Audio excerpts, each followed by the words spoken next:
Hello guys, প্রচণ্ড গরম পড়েছে আর এই গরমে রান্নাঘরে যেতে কিন্তু একেবারেই ভালো লাগে না। যেতে কিন্তু হয়ই, কারণ রান্না বান্না না করলে সবাই খাবে কি।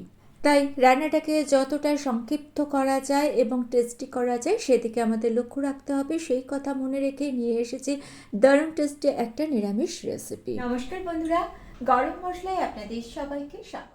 রেসিপিটা শুরু করছি। তার জন্য হাফ কাপ মুগ ডালকে আমি 2 কাপ গরম জলে আগে থেকে ভিজিয়ে রেখে দিয়েছিলাম। দেখুন ডালটা কি সুন্দর ফুলে উঠেছে। গরম জলে এরকম ভিজিয়ে রাখবেন, ডাল তাড়াতাড়ি সেদ্ধ হয়ে যাবে, রান্নার সময় বাঁচবে। নর্মাল জলেও ডাল ভেজানো যায়, তবে গরম জলে ভিজিয়ে রাখলে এফেক্টটা বেশি পাওয়া যায়। তাই অসুবিধা না থাকলে গরম জলে ডালটাকে ভিজিয়ে নেবেন।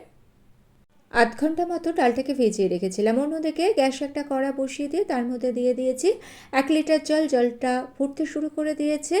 ডাল ভেজানোর যে জলটা আছে সেই জলটা ফেলে দিয়ে এইবার ভেজানো ডালটা ফুটন্ত জলের মধ্যে দিয়ে দিলাম। স্বাদ অনুযায়ী লবণ আমি এই পর্যায়ে দিয়ে দিচ্ছি। লবণটা যদি দিয়ে দেওয়া হয় তাহলে কিন্তু ডালটা তাড়াতাড়ি সেদ্ধ হবে। মিডিয়াম ফ্লেমে ডালটাকে ফুটতে দেবো।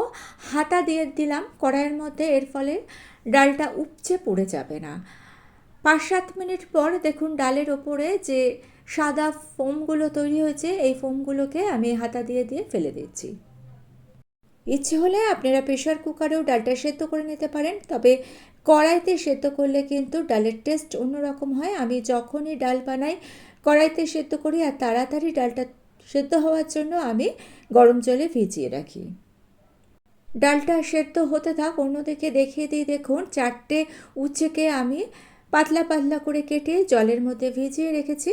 যে কোনো সবজি কাটার পর যদি হাতে সময় থাকে এইরকমভাবে জলে ভিজিয়ে রাখবেন, তাহলে সবজির মধ্যে ধুলোবালি ময়লা সমস্ত কিছু চলে যাবে। অন্যদিকে দেখুন মোটামুটি 10 থেকে 12 মিনিটের মধ্যে ডালটা ভালো সেদ্ধ হয়ে গিয়েছে। আমি একটু চেক করে নিলাম, ডাল প্রপারলি বয়েল হয়ে গিয়েছে। এবার ডালের মধ্যে 1 কাপ মতো গরম জল দিয়ে দিলাম, কারণ ডালটা একটু পাতলা হবে, আর ডালে যখন জল অ্যাড করবেন সব সময় গরম জল দেবেন। গ্যাসের ফ্লেম অফ করে দিয়ে ডালটাকে আমি অন্য একটা পাত্রে ঢেলে রাখছি, আর এই কড়াইটাকে একটু পরিষ্কার করে নিচ্ছি।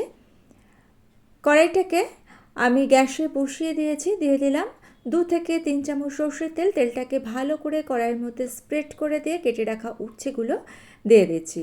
স্বাদ অনুযায়ী লবণ দিয়ে দিলাম। লবণ দিয়ে দিলে উচ্ছেটা তাড়াতাড়ি নরম হয়ে যাবে। এবার মিডিয়াম ফ্লেমে উচ্ছেটাকে ভেজে নেব, বেশ কালার ধরা পর্যন্ত উচ্ছেটাকে ভেজে নিচ্ছি। দেখুন মোটামুটি 4 থেকে 5 মিনিট মিডিয়াম ফ্লেমে ভেজে নিয়েছি।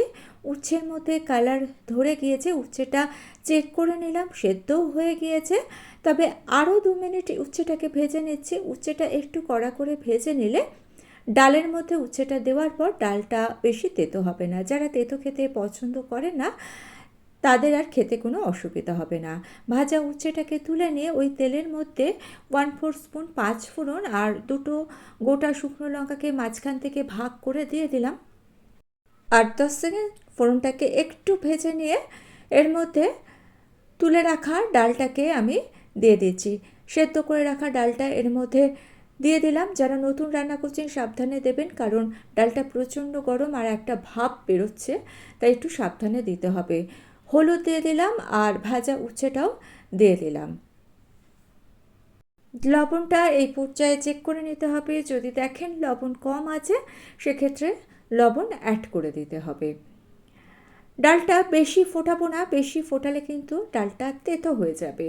2 মিনিট ডালটাকে ফুটিয়ে নিয়ে গ্যাসের ফ্লেম অফ করে দিয়ে কড়াইটাকে ঢেকে 5-6 মিনিট রেখে দিয়েছিলাম। 5-6 মিনিট পর কড়াইয়ের ঢাকনা খুলে দিলাম। আমাদের উচ্ছের ডাল বা তেঁতুর ডাল পরিবেশনের জন্য একেবারে রেডি। ভিডিওটা ভালো লেগে থাকলে চ্যানেলটা সাবস্ক্রাইব করে নিয়ে পাশে থাকা বেল আইকনটা প্রেস করে দিয়ে অল অপশানটা ক্লিক করে দেবেন, তাহলে যখনই নতুন কোনো ভিডিও আপলোড করব তার নোটিফিকেশন আপনাদের কাছে পৌঁছে যাবে। আজকে তাহলে এই পর্যন্ত। ভালো থাকবেন, সুস্থ থাকবেন।